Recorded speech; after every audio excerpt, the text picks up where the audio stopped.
All right, welcome back, ladies and gentlemen. Once again, this is the spring Hearthstone season at the Collegiate Star League. Next matchup we're gonna have coming up in just a few minutes is going to be Georgia Tech versus UGA, and of course, I am Nomo Dogan, and with me here is Bert Bird. How's it going, Bert? Yeah, it's doing really well. I think I just saw a lot of face action today, so I'm glad. But maybe we'll see a calmer kind of matchup between both these two teams who are 1-1 in the league so far. Just covering down the music, sorry about that. And yeah, we'll see what'll happen in just a few. I don't know if the players are totally set. You know? Yeah, I think they'll be set up in just a couple minutes. We're just making sure everybody's ready on both sides. So yeah, I've seen a few of these players play before, especially Georgia Tech. They made it pretty far last season. I believe they made it all the way to the finals. I can't remember if they won. I can't remember who won. I'm sorry. It's just like I think it I'm was UGA, if I correctly remember from our stat notes. Again, shout outs to our production staff behind the scene, rocking out the dream. It's actually Georgia Tech. Wow, what a liar. Scam master right there. But yeah, Georgia Tech, who won the season. Yeah. Yeah, so Georgia Tech, I mean, they did a lot of work last season. They've got a lot of great players on their team, notably like Bloody Face. He's done really well on ladder and in some tournaments here and there. He's a really good player. And don't get me wrong, they've got a lot of other good players on the team, and of course UGA has some great players as well. hmm Um, yeah, so we'll see if these guys play a lot of aggro decks themselves. I mean, we did see Maryville bring out a ton of aggro. If anyone else wants to do that same strategy, I mean, after seeing the success Maryville has with it so far, I mean, maybe they played it their other 2 weeks and they're 3-0 now with that hmm sort of strategy. So, It's tough because now Maryville is, has been found out. There's VODs. And Maryville might not be having the best of times playing the Face Warrior or a Mage that was very interesting as well. Had a lot of things in it all kind of come up together. So we'll see as we do. We're about to set up. I think they're going to be playing off of one computer. So one of the teams will have a little bit of time in between each match. But again, it's just amazing stuff coming out from the CSL. This is my first time casting, if you don't know. For CSL, I am a Hearthstone caster as well for some other leagues, and it's really cool to see new, interesting talent coming into play. It's always cool to see new players obviously play out the game of Hearthstone, putting in their interesting tech cards and putting their interesting ideas into play, as we did see in that last matchup with Maryville. yeah, and I mean, we're definitely glad to have you here, Bert. Filling in for Chandyland tonight. hmm She could not be around, but maybe she'll be back next week. We'll see. But yeah, I mean, I've been enjoying the game so far, especially seeing these spicy aggro decks. You know, Leroy Jenkins being put into play and finishing people off. But yeah, it looks like our players are in the challenge screen. They're just deciding what decks to play. hmm About to get a new best of five started between Georgia Tech Hearthstone and UGA Esports. So if you're just joining us, we hope you enjoy the matches. And once again, to explain the format, it is best of five. Once a class has been played, that class cannot be played anymore for your school. So if someone plays, let's say, like a druid in the first game, that school can no longer play druid. And like, let's say someone on UGA plays like a warrior, then after that game, UGA can no longer play warrior for the rest of the match. So best of five. And yeah, wish both schools best of luck here as we are hmm getting ready to jump into game one. It's like the NCAA basketball. You're one and done if you're a star player. So it'll work out hopefully for these two players about to start up. Zebras is going to be the Georgia Tech um, Yep. representative, and Mark Shaw are going to be on the other side for UGA. And it's interesting. So this team format, I've seen it a few times through other leagues and also through CSL. And I'm thinking, one of the teams is actually going to play on one computer. All three of the players are going to be on, or all five of the players will be there at the same computer. Is there a lot of, technical work playing around when you're in this team environment, you think? Um, well, I mean, technically the players are supposed to play on their own. Oh, Each game 1v1. never mind. Yeah. So it's a little different because like rules have changed and stuff. I mean, I know some other team things are different. Yeah, So we just hope the players respect the rules of 1v1. Yeah, and we are waiting for the people to select a deck. Looks like they're good to go. Jumping into the first game, let's get started. Georgia Tech versus UGA. Alright, I don't have an invite. So I will get a invite really soon for this one. Again, it is Zebreeze versus Markshire. It is a hunter versus a druid is what I see from on the side. And you're about to get in the game. Yes, we can. So what do you see on the mulligan screen so far coming out from both Zebreeze and Markshire? Well, I'm not sure what Zebras mulliganed. I saw he threw something back, but his hand makes it seem like a mid-range hunter. He's got like a quick shot, Iron Beak Owl, Piloted Shredder, and a Lotheb. And on the side of Markshire, looks like your standard mid-range druid. He hasn't mulliganed anything yet, but he's currently holding on to an Azure Drake, a Savage Roar, and an Ancient of Lore. I'd expect all of those to be mulliganed away right off the bat, and definitely look for something like Innervate or Wild Growth. Or Darnassus Aspirant if you're still one of the people who plays it. I know that card has been shifting out recently. More people have rotated away from it. Some people still play one, but since it's so unreliable, sometimes it's just a 2/3, which isn't that great for Druid. I mean, sure, sometimes it's really good when it survives, but it rarely ever survives. And sometimes you still end up losing the mana later on, so. A web spinner drawn for Zebris. I think that makes it pretty clear that this is mid-range. That's definitely one of the key cards in the mid-range deck, and also one of the cards that'll be rotating out when standard becomes a thing. Definitely going to be interesting to see how, well, any of the hunters kind of survive. Face Hunter, I think, will always survive no matter what. You could always innovate with that. But, yeah, mid-range Hunter is going to take a lot of shots this coming standard kind of switch over. So it's tough. It's not being played as much. Obviously, Secret Paladin, Grim Patron are like our cancer decks per se at the moment, or were the cancer decks in all the metas. So it's tough to see some of these archetypes kind of go down the drain. On the other hand, Druid, I don't think really anything gets touched from them coming up this next standard kind of switch over. Yeah, Druid, I'm trying to remember. They lose one thing, I think, that's kind of important. Piloted Shredder. Okay. But that's, you can replace that with another 4-drop. I was thinking maybe Chillwind Yeti would make a Go return. back into the basic full. Oh. But, it definitely depends on what the expansion brings. There could be a lot of potentially powerful cards that come out from that. Something I do want to mention, the turn 2 decision between Wrath and Hero Power on that web spinner, I think is something that is like definitely like difficult to make because you're like, I mean, I could just Hero Power it or I could Wrath and cycle. I think depending on the strength of your hand is how you want to decide that. I mean, you are against a hunter, this Wrath is good, you want to use it for 3 damage at some point, but you do have 2 swipes and a Keeper of the Grove. So I think I might have liked a Wrath for 1 there better. To cycle it and hopefully find some threats or maybe a Wild Growth, which he happened drawn to either way. Although it turned late, so it's not like the winning turn per se when you get the turn 2 Wild Growth that just went out for some reason. Markshire is going to be a little bit behind at the moment. He has a little bit of tempo loss, and then the Animal Companion coming out for Zebris. That's a pretty spicy one if he gets some more damage. Either Leok or even Huffer can do some amazing things. And we do see Timberwolf coming out from Zebris as well. So he has potential for some pretty good Zany plays. Yeah, especially with Unleash the Hounds. I mean, Timberwolf off a web spinner can always throw your opponent for a loop.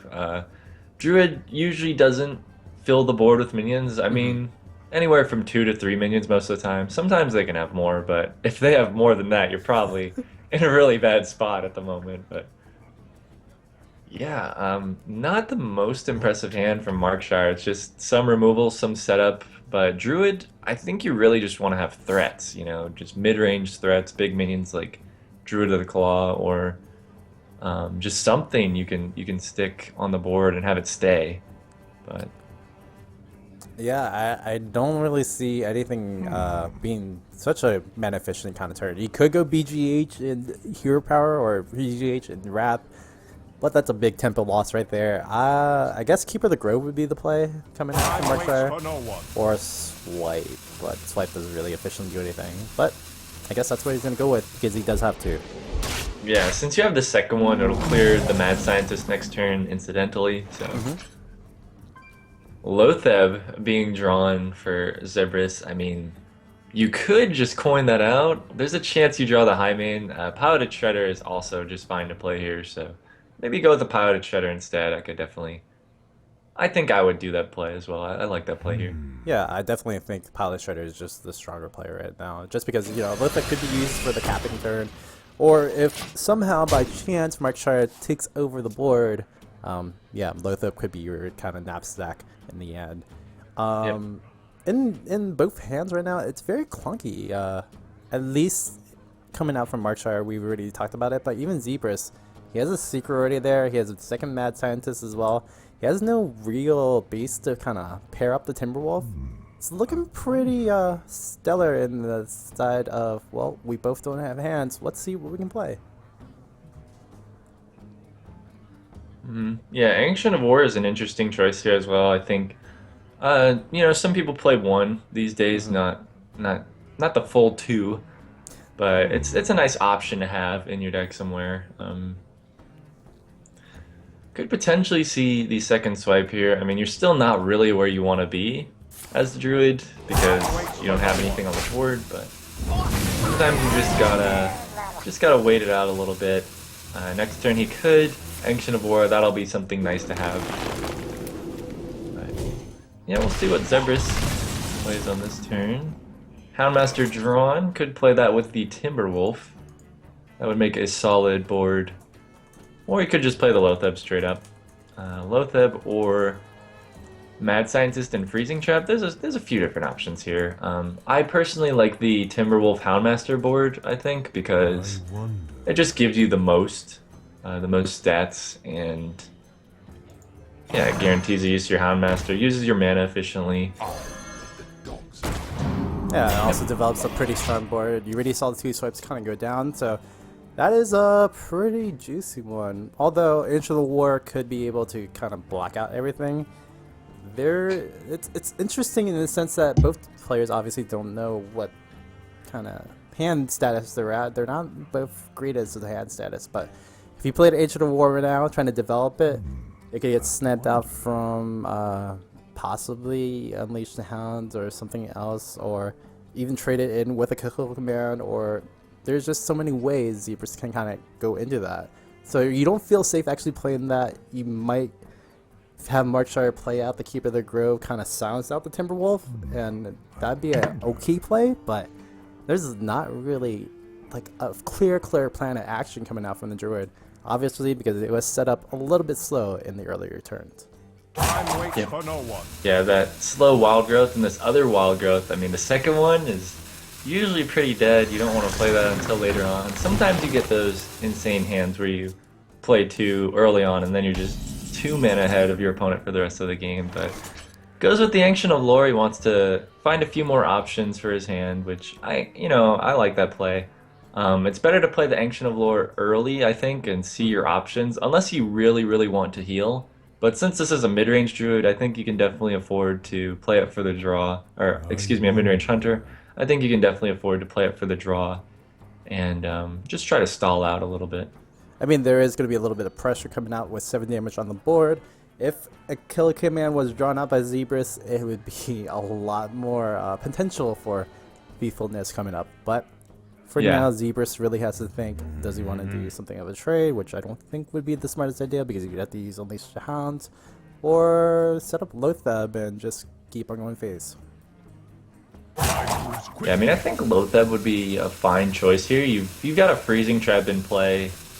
It'll put the Druid player really far behind. It's like it guarantees that you just can't deal with this stuff. I mean, 2 Swipes are already used and a Wrath. There aren't really many spells you would play anyway. I guess Innervate would be one you're locking out right now.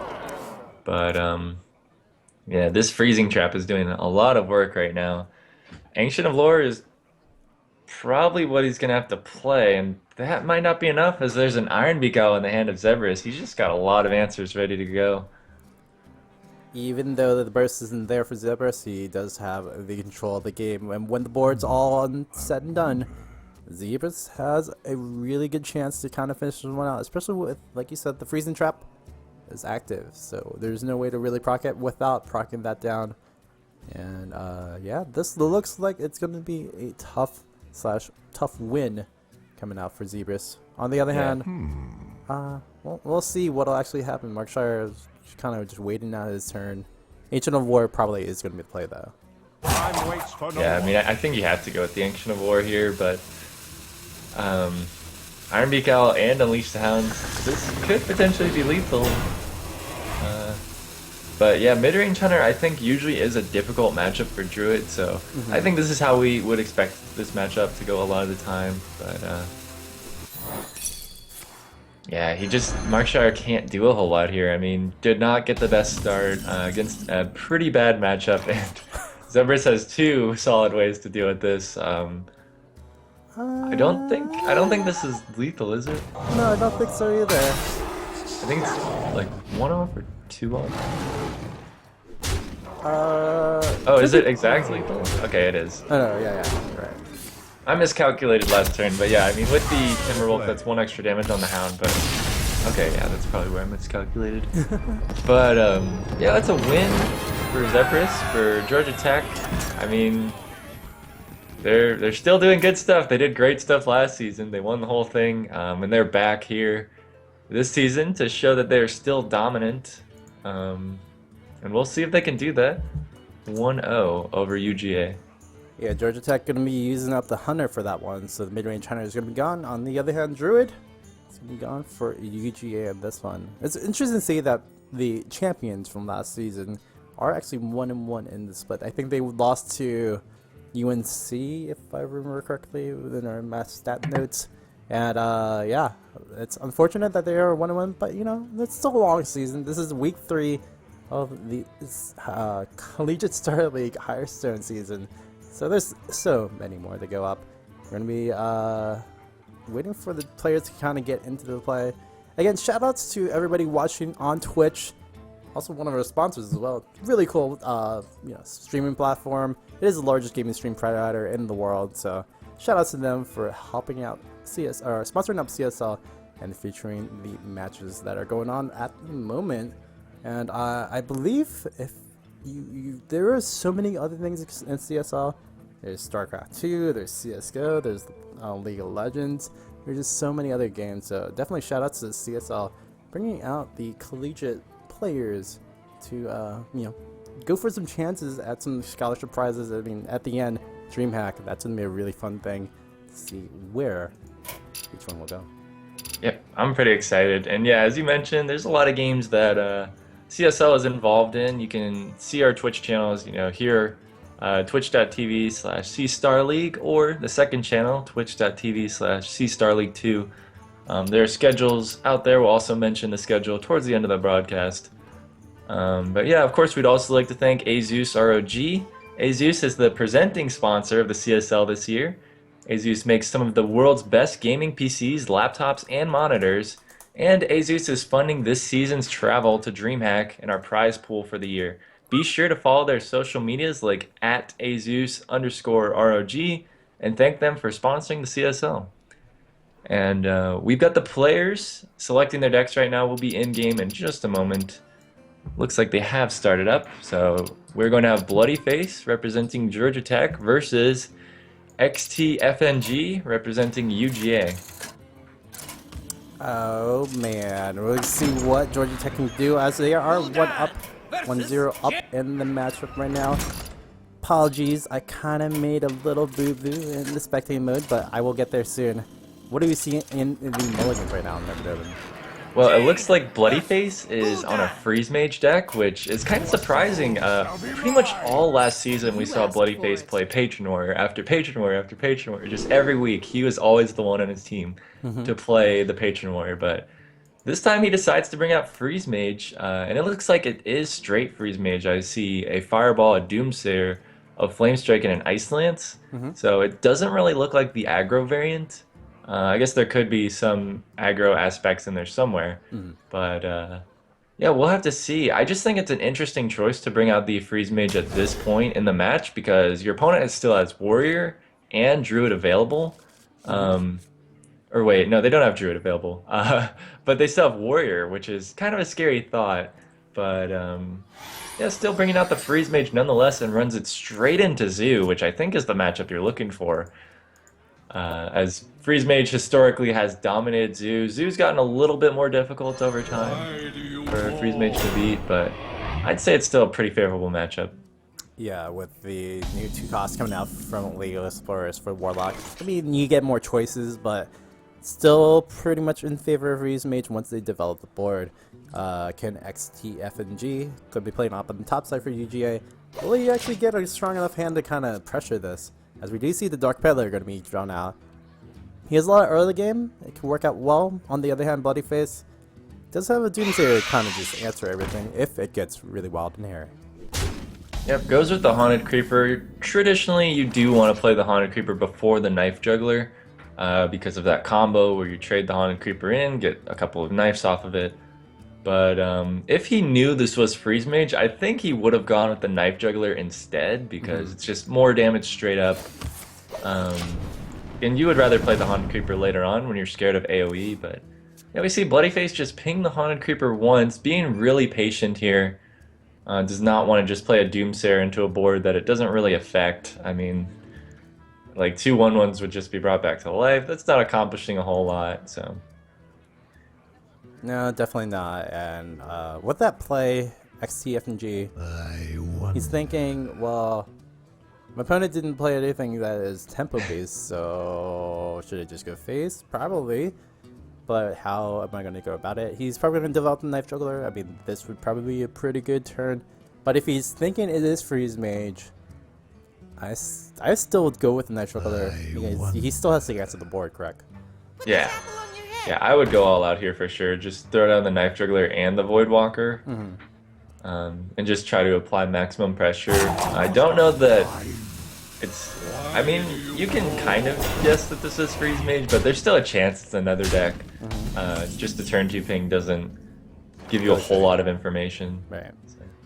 I mean, the other thing was, you were talking about it pre-match. Bloodyface was playing Patron pretty much all throughout the last season. It's kind of a control mechanical deck that you need to know, albeit it was pretty easy to play after, well, everyone shared it. Freeze Mage, on the other hand, is another mechanical deck, so I'm not surprised to see probably UGT's, probably one of their better players per se. I don't know Yeah. if that's the thing, but playing a deck that is probably one of the hardest to play in the call kind of meta constructor. So I would actually like to see Doomsayer Ice Lance on the Knife Juggler here. I bet he's considering it right now. He's probably just weighing it between like Frostbolt Frostbolt, or Ice yeah. Barrier. I mean, I think Doomsayer Ice Lance is solid that turn because there's a low chance your opponent kills the Doomsayer. There's a chance. I mean, it's definitely there. But maybe this is just Bloodyface's lower risk play. So I can definitely respect the Frostbolt. It might just be a better play overall. So yeah, I Um, mean, the other thing is you could have just had Doomsayer get Iron Baked out, and that'd be just troublesome problems as well because Doomsayer would be totally useless there. So Bloodyface is just playing him safe, playing it calm. He does have 2 Ice Barriers, which is actually pretty good in the sense once he develops them. So he's gonna Yeah, they- have some really good times soon. Ice Barrier is a little bit slow. 3 mana apiece. You would rather play it off Mad Scientist, but you know it'll do its job this game. Both of them, I guess. You know, they'll gain life. And Bloodyface doesn't have a whole lot to do. Frost Nova, I think that's exactly what he's looking for his next turn. Or he might coin it out. I doubt it though. I think this seems like a solid turn to just play Ice Barrier, bait out some more minions from your opponent, and then Frost Nova Doomsayer the next turn. But we'll see what he decides to do. I think both options are valid this turn. I wouldn't really want to use the coin though. That's the big problem I have with the Frost Nova Doomsayer play. Especially Quinn with the burst that could be coming up from Frost Mage later on. Albeit he did use a Frostbolt early, so he only has 1 more back in the deck. And the Ice Barrier looks like it's going to be developed, so Bloodyface is going to be able to at least stave off the aggression that's coming out from here. But a Doomsayer, or sorry, a Doomguard coming out for XT, F, and G. I don't think you play it, but if you do, You were hoping and praying that this is just gonna be it, truthfully. Yeah. I would probably like to see a tap from XTFNG. I think Hmm. at this point you've got to recognize that this is a So many a slow deck, so it's probably Freeze Mage. Right. He could attack to just test the secret in the first place and see what's going on. I mean, you get a free attack with like a Voidwalker on the left. You could attack with that one. So I'd probably start with that and then decide the rest of my turn. Unless he thinks, for sure already it's Freeze Mage. He might. He He might might have have. already judged that, yeah. Ooh, that's actually pretty bad coming out from STFPG. It doesn't really get the quality of cards that you would really want. Corruption Yeah. probably is going to be the card to pick up, but yeah, those cards really didn't help out for that one. And Ice Bear going to be showing out. Can you get the attacks in that time? That's going to be the question for the rope. I'm pretty sure he did. Yeah, Corruption is an interesting choice there. I mean, what are you hoping to hit with Corruption in this matchup? Alex Straza with a taunt up, hopefully, which he has 2 of his taunts up. Oh, yeah, not really anything, I don't think. But it's a card. I don't think Bloodsail Raider or Voidwalker probably would have been a better choice if you were thinking that. Yeah, I was thinking maybe the Voidwalker because Corruption doesn't do anything against like a Doomsayer. Um, but I don't know. Maybe he's got something in mind. It could just be one of the bigger minions like Alexstrasza or Archmage. You don't really have removal in the zoo deck, so you've got to find some way to deal with those if your board is frozen. But yep, that's one of the most painful things right there as zoo, to just watch a Doomsayer destroy all of your hard work on the board. I mean, you get 2 spiders back. It's a little bit of compensation, but does not feel good. Does not feel bad, or yeah, it does not feel good at all.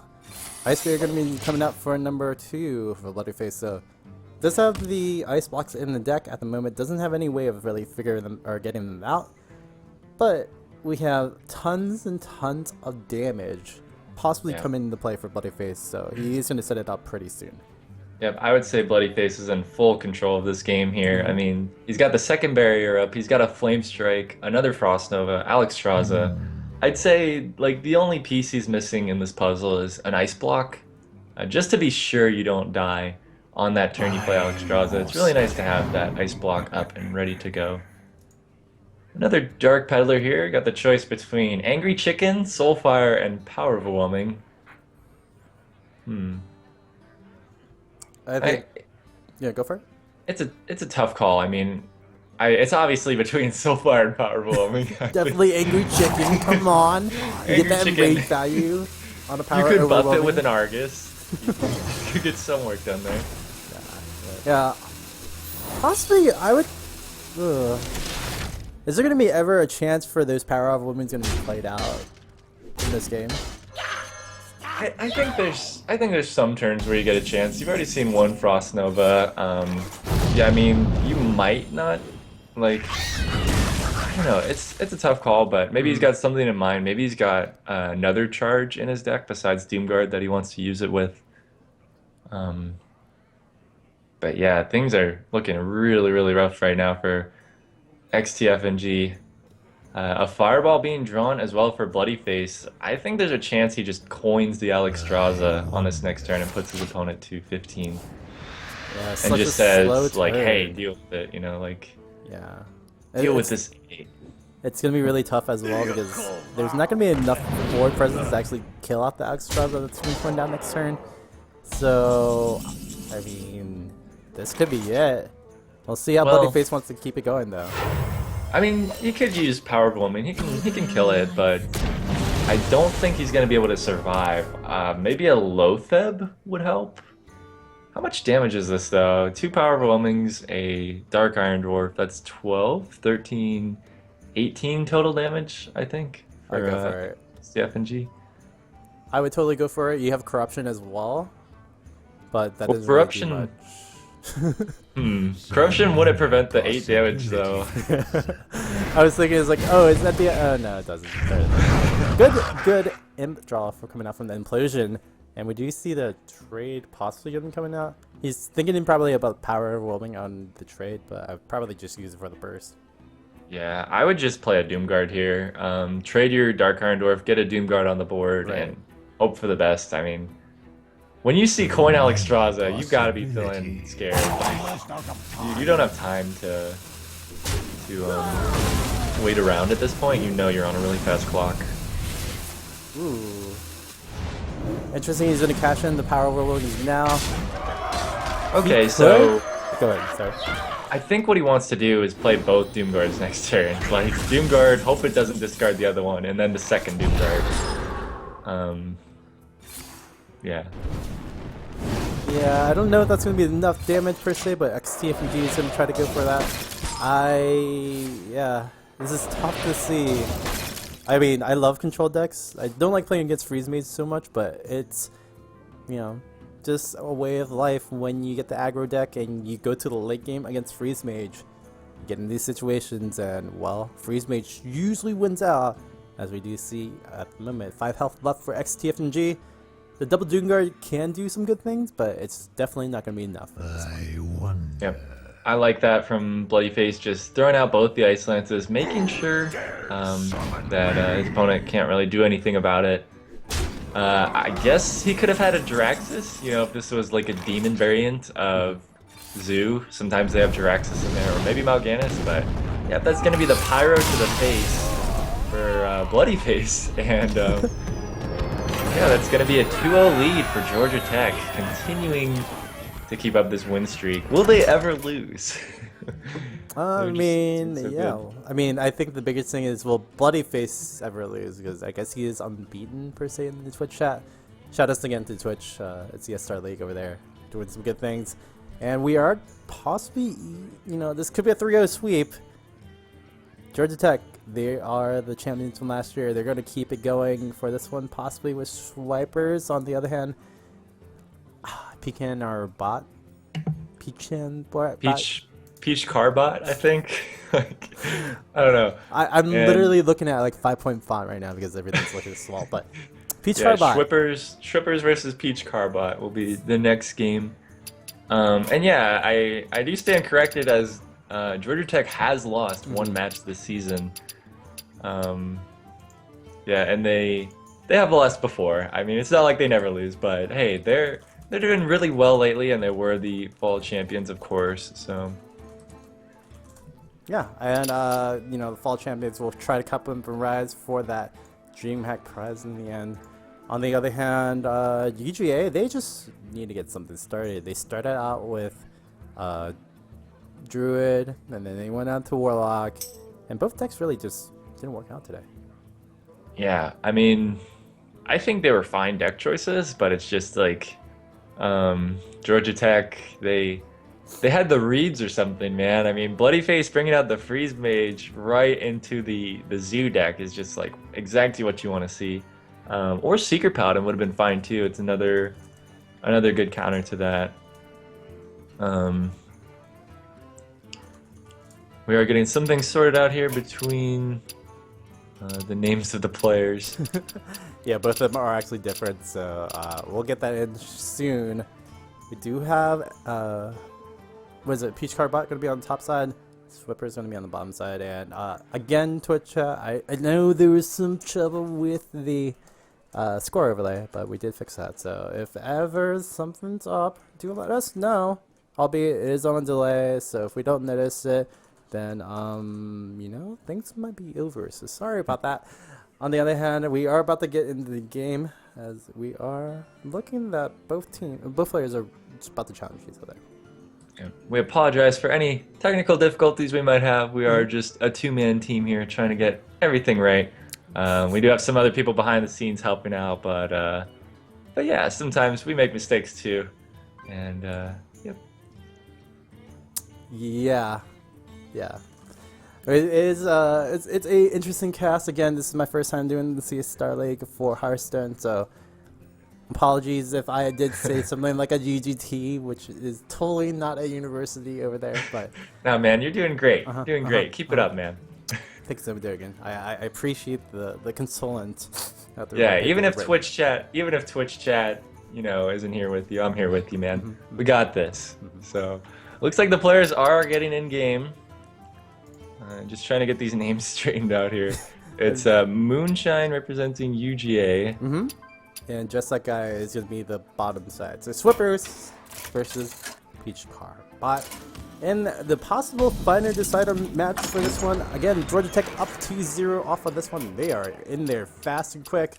It is going to be Mage versus Druid coming out for this one. Yeah, and I think this is a matchup that you like as the Druid. Unfortunately, the Freeze Mage being played now for UGA runs straight into a counter matchup, which is Druid. This matchup is pretty difficult, not as bad as Warrior, I would say, like Control Warrior. We all know that that matchup is like, you know, not impossible to win. 95-5 sometimes. Yeah, I've won it before. Hey, I've won it a few times before from the Freeze Mage side, but yeah, usually I just concede because I don't want to spend all that time playing that game and then just losing. But I mean, the Druid matchup versus Freeze, a little more manageable, but still very difficult. So we did see the Living Roots being played turn 1, making 2 1/1s for Schwippers. Perhaps. And Peach Carbot. So the thing about developing an Ice Bear, probably the best of ways. I mean, Mad Scientist could be played on this turn. You can see the Arcane Intellect coming out from Moonshine or for Peach Carbot as well. But I mean, you can develop whatever you want. Truthfully, the hand coming out from Peach Carbot though, Perhaps. it's a little clunky, I would say. Yeah, I would like to see the Arcane Intellect because you want to draw into another 2-drop. That way, on your turn 4, you can play a Mad Scientist and another 2-drop, get 2 things done. But instead, he's going to go with the Mad Scientist here. I don't like this because it's a little inefficient with the mana. I mean, it does give you something to deal with that 1/1, but I don't think the 1/1's that big of a deal anyway. So I would have liked to see the Arcane Intellect, but we'll see how this pans out. Yep. Pilot Shredder's going to be probably coming into play for Strippers. This is troublesome when their names is different. Gosh, guys, why can't you just be where you want to be? But Strippers. I know what you mean. It's like the names on the roster. For those of you guys who don't know what we're talking about, the names on the roster are different from the names in games sometimes. So sometimes it's just difficult to keep up with who's who. But bear with us here. We could just say the Druid and the Mage. But Georgia Tech really could go for a little tempo play, could go for more damage with Charge Druid of the Claw, but I'm pretty sure Druid of the Claw should be played out. Although, I think probably Shredder would have been okay as well. But I guess protecting the 1/1 is more valuable to Swippers. Yeah, I think that's the main reason why he's going with this instead. Just wants to stop this Mad Scientist. But yeah, we're going to see the other Mad Scientist drawn, and this is exactly what I was thinking. Now he's missed out on 2 mana he could have used if he had played those turns differently, because, you know, he had 1 mana left over last turn, 1 mana left over this turn, so he's getting, like, he's kind of slow rolling himself with this mana, just not using it as efficiently as he could have. I guess it kind of forced his opponent to coin Druid of the Claw in a way, but To do. I still would have liked to see the, you know, the Arcane Intellect. And now it's just kind of sitting here. I mean, okay, this next turn he can Arcane Intellect Mad Scientist. There's definitely arguments for both lines of play. I'm just stating my thoughts here. I think the other thing is you already have 2 Ice Bears in your hand, so you want to get your Ice Block out faster, per se. But now drawing the second Mad Scientist is now going to be pretty useless, per se. You know, we're going to see where he wants to develop that. He could go for a trade-in if he wants to, or can't even trade. So Arcane Intellect is going to be probably played out. He has Blizzards. Both Blizzards been coming out for play for Peach Carbot, so he can develop some things. I would definitely draw, see some options first, though. Yeah. Yeah, I would like to see the draw. I mean, it's so awkward when you're a Freeze Mage and you draw like all of your secrets. I mean, both Ice Bears is pretty rough because now one of your scientists isn't going to find something unless you save it for later and you kill it yourself or something like that. Usually you don't really want to do that, but I guess in this case he might as well save it. We'll see if he plays it for board presence, but alright, using a Frostbolt. I think this is fine. He recognizes that he has to deal with these minions right now. He's going to be taking a lot of damage. So he's probably going to go Blizzard into Blizzard number 2 over the course of these next couple turns. definitely go for the Cycle of Wrath, I would say, off of this one. Don't really have anything efficiently to play out for the Yeah, Druid. I agree. So we'll see how that kind of comes into play.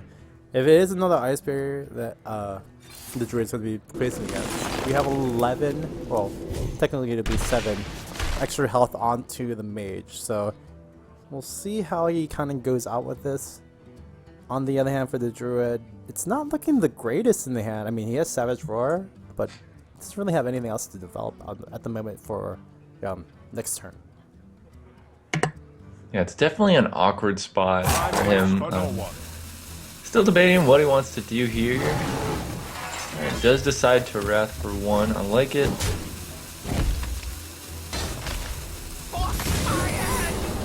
Alright. The Ice Block does get put into play off the Mad Scientist. Ice Barrier number 2 is going to proc now. Get a little bit of armor stacked up for the Freeze Mage. Fireball drawn, not the best. Sometimes you just want to use that on a minion in this matchup. I'd say actually, oftentimes I just use Fireball on a minion against Druid, but when there's multiple on the board, you don't really want to do that. Opts to Arcane Intellect instead of Blizzard. Oof. I mean, he's got a lot of health to work with, so I can definitely understand that. But again, the whole sequencing of mana, it would have 3 efficient mana being used out through this whole time. Yeah. I mean, he could use the Frostbolt to hopefully get a Doomsayer if he wants to do that, or just ping, which is probably the smarter choice. But Yeah, just pinging the Piloted Shredder looks good to me here. And then Blizzard next turn, and Blizzard the turn after that. we'll see what the Druid or the Mage wants to really do. Well, he's definitely put himself in this situation where he has had so many tough turns, and Doomsayer would be a really bad choice at the moment.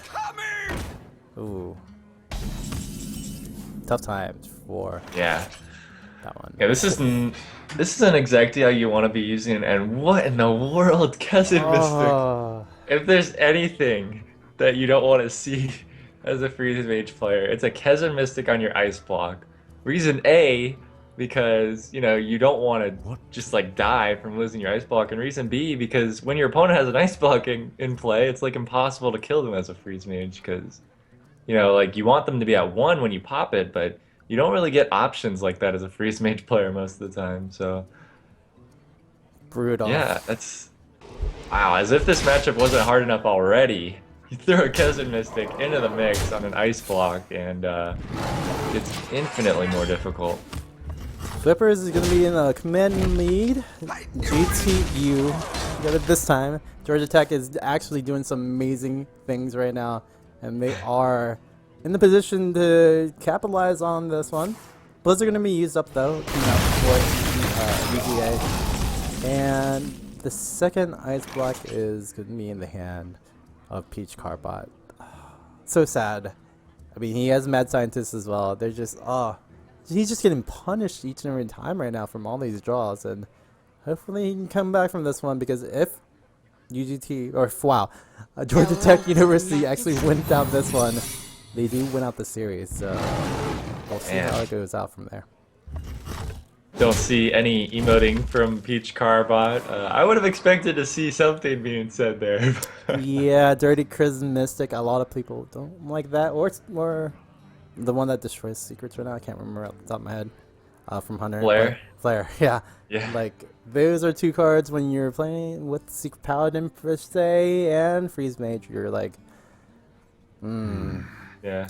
hello. I mean, you remember when Flare was 1 mana? That card just killed off whole archetypes on its own. Just the existence of that card made, like, Secrets Mage, Freeze Mage both unplayable. So... And on top of that, it still drew the card, which it still does too, but 1 mana draw a card and you destroy stuff or lose stuff and you destroy the secrets. Yeah, that's pretty brutal. On top of that, there's some other things in Hunter that I won't say anymore because they changed everything. We just won't talk about them. Better day. Just a better day. We're talking about this new day where health is going to be coming into play, where Freeze Mage is going to be staying alive for a lot longer, but it's going to lose one of the Ice Bombs.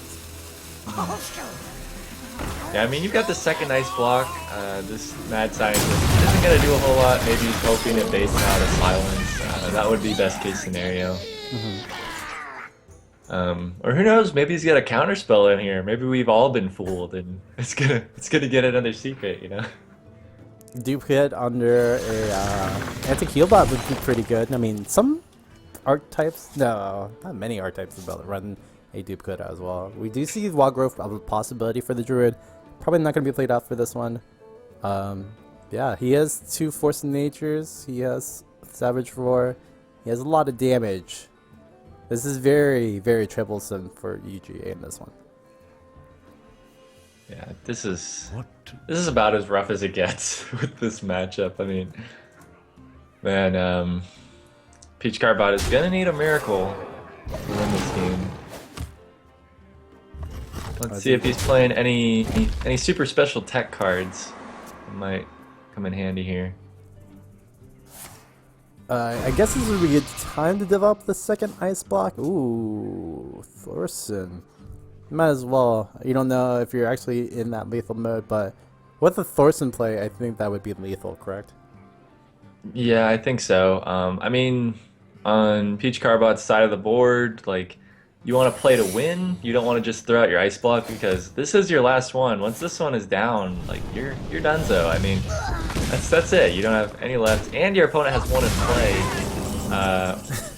So my greetings comes I'm out about from... to come out because you do have Force of Nature, Savage Roar. That is enough to actually proc out the ice block coming in this turn. So unfortunate. And you might as well. Yeah. Because you have the second Force of Nature. There's probably another Savage Roar in here somewhere. Like, you might as well proc this ice block. And before, like you said, it's a counter spell and it just fools us all. He plays Force of Nature first. It's ice block. You know, don't worry. He could play around it. He could just go like Wild Growth. Or I would like to see the Wild Growth and then Sludge Belcher. I don't know, something like that. But... We're just totally reminding all of this. Dang. We do see all the emotes coming out. I mean, we saw some heated discussion in the C-Star League Twitch chat, so there is a heated rivalry between these two schools, and unfortunately, it's looking like one might upper the other quite a bit. Yeah, we'll see. So, possibility, hope, dreams. Yeah. Schwippers is just all in with this BM though, like as if the game wasn't already rough enough for Peach Carbot, and they're winning this 3-0. He considered the BGH on his own Ancient of War right there. He didn't do it. I would have done that so hard. I would have been really sad. I mean, it probably would have cost the game personally because it would have been another turn. But yeah, obviously right now though, it's still not lethal. He's at 10 health. He only has 9 damage per se on board. No. Oh hell no. I mean, going back to the BGH play, it would have been the 10 out of 10 BM though. This way he's only 7 out of 10, like 6 out of 10. But yeah, I mean, that's plenty of BM for the whole match for Georgia Tech right there. So. That is going to be a 3-0 from Georgia Tech, a dominant performance, just like I was thinking we might see. That is going to put them at 2-1 this season. Wow. Trevor's taking his time with this lethal, thanking his opponent over and over for whatever reason, reasons unknown, but yeah, with that is a 3-0 from Georgia Tech. Yeah, what a series here. We didn't see as much aggro as we saw from Maryville, and I wonder if we're gonna see some more of that in the future from them, but yeah, that's gonna be it for tonight. That's the second match, so once again, we would like to thank Twitch for sponsoring the CSL and featuring our matches weekly. We're proud to be affiliated with the largest gaming stream provider in the world. We'd also like to thank Asus ROG, who is the presenting sponsor of CSL this year. They make some of the world's best gaming PCs, laptops, and monitors. They're also funding this season's travel to DreamHack and our prize pool for the year, so be sure to follow their social medias at Asus_ROG and thank them for sponsoring the CSL. Of course, we are going to mention our StarCraft 2 and Hearthstone are back in action. You can catch StarCraft 2 on Tuesdays and Thursdays at 7 p.m. Pacific on Sea Star League 2. That is our other channel. While you can catch us on Wednesdays for Hearthstone at 6 p.m. Pacific on Sea Star League. That is the channel you're watching right now. And Friday at 7 p.m. Pacific on Sea Star League 2. You can also check out CSGO on Wednesdays on Sea Star League 2 at 7 p.m. Pacific, and Saturdays at 4 p.m. Pacific on Sea Star League. That is this channel. And of course there's the League and Dota 2. The fun never stops as you can catch our MOBAs on Monday, Tuesday, Thursday, Friday at 6 p.m. Pacific on twitch.tv/CStarLeague. If you ever miss any matches, you can check out our YouTube channel, youtube.com/CStarLeague. Under the CSGO section, you can find all broadcasted matches. Of course, be sure to check out our social media.